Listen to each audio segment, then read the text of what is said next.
दिग्गज अभिनेता अनुपम खेर और हंसल मेहता के बीच film The Accidental Prime Minister को लेकर जुबानी जंग हो गई।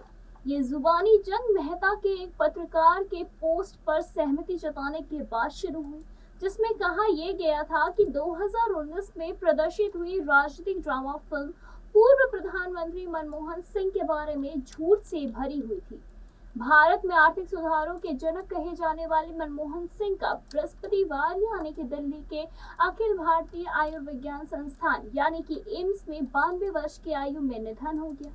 उन्होंने 2004 से 2014 तक प्रधानमंत्री के रूप में कार्य किया।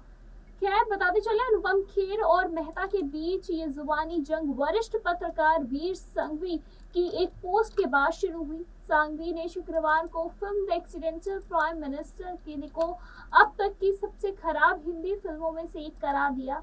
यह फिल्म सिंह के पूर्व मीडिया सलाहकार संजय बारू के संस्मरण द एक्सीडेंटल प्राइम मिनिस्टर पर आधारित थी। अनुपम खेर ने फिल्म में पूर्व प्रधानमंत्री मनमोहन सिंह और अभिनेता अक्षय खन्ना ने बारू की भूमिका निभाई थी। विजय गेट्टी द्वारा निर्देशित इस फिल्म में सिंह के नेतृत्व के दौरान राजनीतिक घटना और निर्णयों को दर्शाया गया। फिल्म में प्रधानमंत्री के रूप में उनकी चुनौतियों और उनके प्रशासन पर कांग्रेस पार्टी के प्रभाव पर ध्यान केंद्रित किया गया। सांघवी ने ट्विटर पर यह भी लिखा था कि अगर आप मनमोहन सिंह के बारे में जो झूठ बोले गए थे उन्हें याद करना चाहते हैं तो आपको द एक्सीडेंटल प्राइम मिनिस्टर को फिर से देखना चाहिए। ये न केवल अब तक की सबसे बुरी हिंदी फिल्मों में से एक है, बल्कि ये इस बात का भी उदाहरण है कि कैसे मीडिया का इस्तेमाल एक अच्छे आदमी की छवि को खराब करने के लिए किया गया है। बताते चले, मेहता 56 ने सांघवी के इस पोस्ट को साझा किया और साथ ही साथ उन्होंने लिखा 100%। इससे पहले फिल्मकार मेहता ने एक पोस्ट में सिंह के निधन पर शोक भी व्यक्त किया था और कहा था कि देश को उनसे माफी मांगनी चाहिए। मेहता ने पोस्ट करके ये किया था, किसी और से ज्यादा मैं उनका ऋणी हूँ और इसी के साथ चाहे जो भी मजबूरी या इरादा हो, अफसोस है जिसे कि मैं बहुत ही भारी मन से आपके साथ अपनों के साथ रहूंगा। माफ करें सर, एक अर्थशास्त्री, वित्त मंत्री और प्रधानमंत्री के रूप में आपकी उपलब्धियों के अलावा आप एक सम्मानीय व्यक्ति थे। मेहता द्वारा सांघवी के पोस्ट का समर्थन करने से हालांकि अनुपम खेर नाराज हो गए, जिन्होंने फिल्म निर्माता को पाखंडी करार दिया।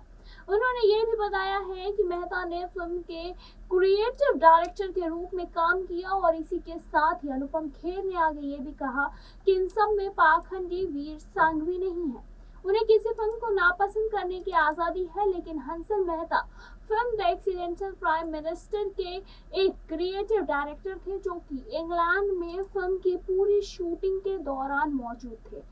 उन्होंने अपनी क्रिएटिव जानकारी दी और इसके लिए उन्होंने फीस भी ली होगी। इसी के साथ अभिनेता अनुपम खेर ने आगे ये भी लिखा है कि इसीलिए वीर सांघवी की टिप्पणी पर 100% भरोसा जताना बहुत ही गड़बड़ और दोहरे मानदंडों से भरा है। अनुपम खेर ने आगे ये भी कहा है कि हालांकि वो सांघवी की राय से सहमत नहीं है, लेकिन उनका मानना है कि कलाकार बुरा या उदासीन काम कर सकता है।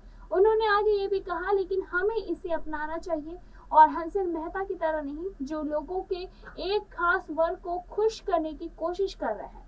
हंसल, बड़े हो जाओ। मेरे पास अब भी हमारे साथ फिल्माए किए गए सभी वीडियोस और तस्वीरें मौजूद हैं। इसी के साथ बताते चले कि ये जंग छिड़ चुकी है। फिलहाल इस पे आपकी क्या कुछ राय, हमें कमेंट के जरिए जरूर बताएं। ऐसी तमाम लेटेस्ट खबरों को जानने के लिए जुड़े रहे हमारे साथ और देखते रहे नेक्स्ट टाइम लाइव।